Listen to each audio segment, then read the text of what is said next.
સુરતમાં ભાજપના ઉમેદવાર ફોર્મ ભરશે। ભાજપ કાર્યાલય ખાતે કોર્પોરેટર અને સમર્થકોનો જમાવડો જામ્યો છે। ઢોલ નગારા અને ગરબા રમીને માહોલ જમાવ્યો છે। મધ્યસ્થ કાર્યાલયથી એક સાથે 4 ઉમેદવાર ફોર્મ ભરશે તો ઢોલ નગારા અને ગરબા રમીને માહોલ જમાવવામાં આવ્યો છે। તો આજે ઉમેદવારી પત્ર ભરવાનો અંતિમ દિવસ છે, જેના પગલે સમગ્ર લોકો કાર્યાલય ખાતે પહોંચ્યા છે। તો સુરતમાં ભાજપના ઉમેદવાર આજે ફોર્મ ભરશે। વધુ વિગતો સાથે એસોસિએટ એડિટર દેવેન શ્રીતે આપણી સાથે સુરતથી લાઈવ જોડાઈ ગયા છે। જે દેવેન, આજે ઉમેદવારી પત્ર ભરવાનો અંતિમ દિવસ, કેવો માહોલ અત્યારે જોવા મળી રહ્યો છે?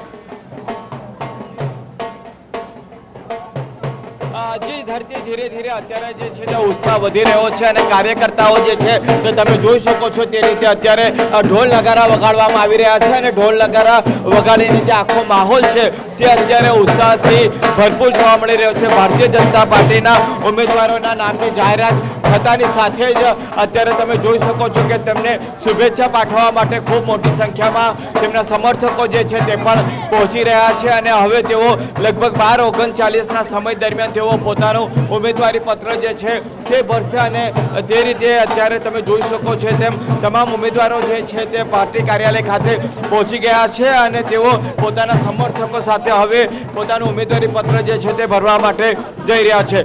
અત્યારે જે ઉર્વશીબેન છે તે આપણી સાથે છે। ઉર્વશીબેન, તમે ફરી એક વખત રિપીટ થયા છો, કયા પ્રકારનો ઉત્સાહ જોવા મળી રહ્યો છે અને કેટલી આશા અપેક્ષાઓ છે? વોર્ડ નંબર 10 એટલે સુરતનો એક ઐતિહાસિક વોર્ડ કહેવાય કે આ વોર્ડમાં ઉમેદવારી કરવાનો અવસર મળે ને એ બી સૌભાગ્ય હોય તો જ અવસર મળે, એટલો સરસ વોર્ડ છે અને આ વોર્ડમાં હંમેશા સુરતમાં હાઈએસ્ટ લીડ આવતી થઈ છે અને અમારા વોર્ડના બધા જ કાર્યકર્તા એ પાર્ટીને સમર્પિત કાર્યકર્તા છે। ઉમેદવાર કોઈ પણ હોય પણ કમળ જોઈને કામ કરતા દરેક બૂથ પ્રમુખ, દરેક પ્રેસ પ્રમુખ અને દરેક કાર્યકર્તાને લીધે અમે હાઈએસ્ટ લીડે ગઈ વખતે બી જીત્યા હતા અને આ વખત બી અમારા કાર્યકર્તાના લીધે અમને ભરોસો છે કે સુરતની સૌથી હાઈએસ્ટ લીડ અમારા વોર્ડની જ આવશે।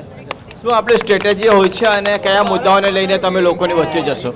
અમારા જે વોર્ડ 10 નંબરના જે કાર્યકર્તા હતા અને જે કોર્પોરેટર છીએ, અમે હંમેશા કોઈ ચૂંટણીલક્ષી કામ નથી કરતા પણ અમે હંમેશા 365 દિવસ 24/7 લોકોની વચ્ચે રહીએ છીએ અને લોકસેવાલક્ષી કાર્યક્રમ કરીએ છીએ અને કાર્યો કરીએ છીએ, એટલે અમને ચૂંટણીલક્ષી કાર્યક્રમ કરવામાં કોઈ ડર જ નથી કારણ કે અમે ઓલવેઝ લોકોની વચ્ચે રહીએ છીએ, અમે બધા જ કોર્પોરેટરો।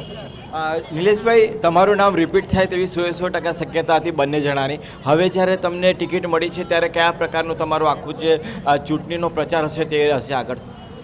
Bharatiya Janata party ward number 10માં હર હંમેશ સૂત્રીના પ્રચારમાં તો હોય કે કામ કરવાના કાર્ય માટે કાયમ માટે આગળ રહેતું હોય છે। તેવી રીતે અમે ઘરે ઘર સંપર્ક કરીને જ્યાં સુધી 26 તારીખની આ તારીખ અમે 3 વાર ઘર સંપર્ક કરી અને ચૂંટણીનો પ્રચાર કરીશું।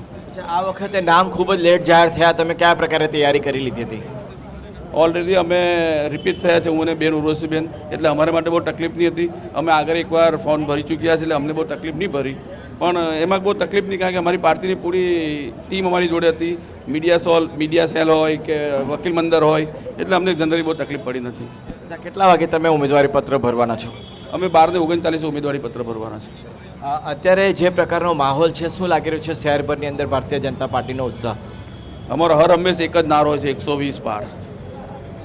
ઉર્વશીબેન, તમે કાયમ વિરોધ પક્ષમાં જે લોકો છે એમની સામે લડતા દેખાયા હતા, આ વખતે શું લાગે છે વિરોધ પક્ષ રહેશે કે નહીં?